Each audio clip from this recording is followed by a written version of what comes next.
Sekundärtraumatisierung ist einer der kaum erwähnten Aspekte und aus meiner Sicht äußerst wichtige Aspekte von Entwicklungstrauma, und deshalb gehen wir heute in diesem Video darauf tiefer ein.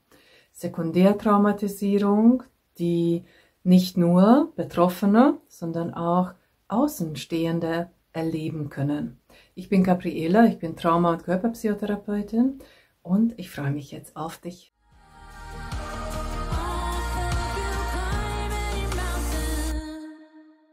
Ein kurzer Exkurs. Was ist Trauma? Trauma ist die Wunde, was du erlebt hast und welche dann gegebenenfalls auch eine Traumatisierung, und das ist der Prozess, zum Folge hat. Trauma kann verschieden sein. Es kann ein einmaliges Erlebnis sein, eine einmalige Wunde sein, welche so tiefe Auswirkung auf dich, auf deinen Körper, Psyche und auch womöglich Geist gehabt hat, dass bleibende Folgen bei dir im Körper verursacht. Entweder nur kurz oder eben länger, dass diese Folgen bleiben.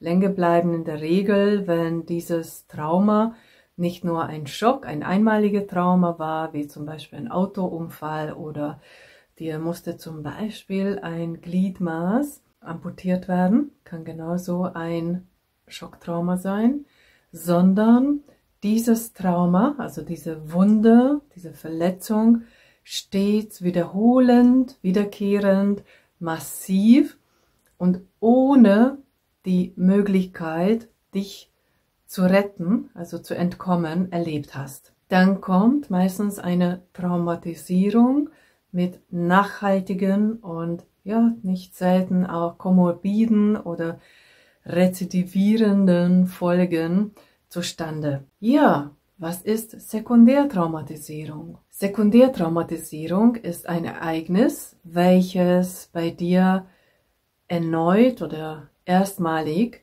eine Traumatisierung bewirken kann. Das heißt, dass du, und da ist entscheidend, nicht selbst das Trauma erlebst, also diese Wunde, sondern durch Miterleben.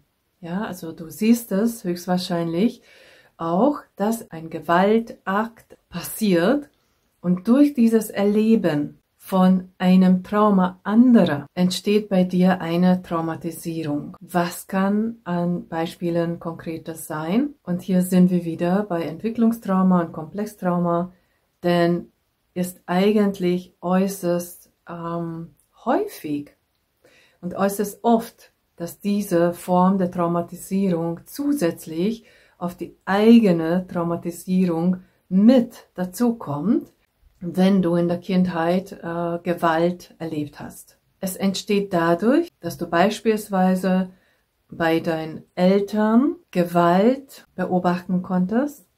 Es kann aber auch dadurch sein, dass du bei deinen Geschwistern zum Beispiel gewaltvolle Akten beobachtet hast. Sprich, gerade deine Schwester oder dein Bruder zum Beispiel erlebt, dass einer deiner Elternteile ihn oder sie gerade missbraucht. Dadurch, was du dort dabei empfindest und siehst oder auch hörst oder emotional miterlebt hast, kann eben diese Sekundärtraumatisierung passieren.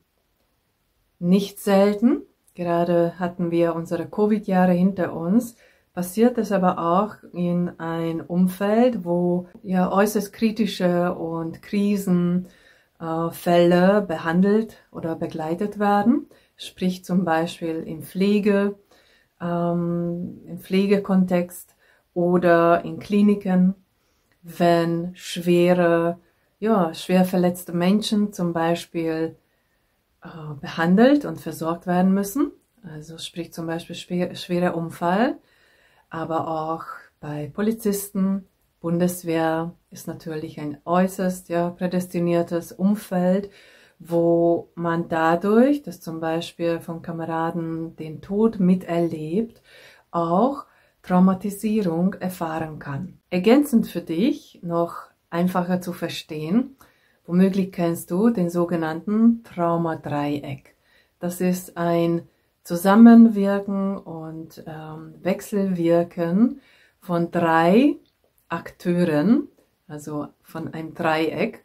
Von jeder Ecke gibt es ja eben eine Aufgabe und Rolle.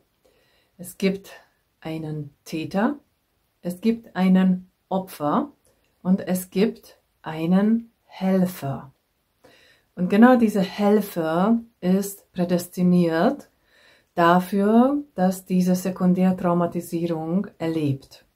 Sprich, die Gewalt passiert zwischen Täter und Opfer und der Helfer, der oder die dann versucht, dem Opfer beizustehen oder sogar Hilfe zu leisten, erlebt ja nicht nur diese Gewalt, sondern kann sein, dass zusätzlich dann auch selbst Gewalt erlebt und auch dort Strafe bekommt, ist aber dann schon das eigene Trauma. Ich hoffe sehr, dass du dadurch vielleicht gewisse Erkenntnisse gewinnen konntest, vielleicht auch in deinen Beziehungen, ob du da immer wieder in ein Helferrolle, Stichwort Helfersyndrom, oder Parentifizierungsrolle hineingeschlüpft bist, insbesondere als Kind ja schon diese Rolle ausgefüllt hast und dadurch, dass du womöglich entweder dort gewisse Opfer, ob das deine Mutter war, dein Vater war, auch Männer erfahren häusliche Gewalt, nicht selten auch durch weibliche Täter, oder dass du bei deinen Geschwistern oder nahe Familienmitglieder aber Gewalt beobachtet hast, dass du diese Art von Sekundärtraumatisierung erleben musstest. Ich lade dich dazu ein, dass du für dich reflektierst,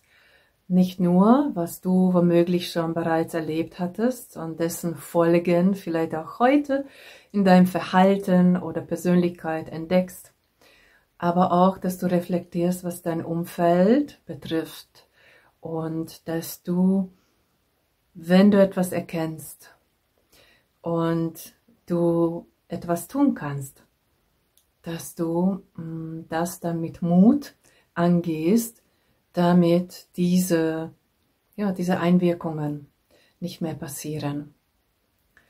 Ich wünsche dir bis zum nächsten Mal alles Liebe und freue ich mich auf deine Kommentare. Gabriela.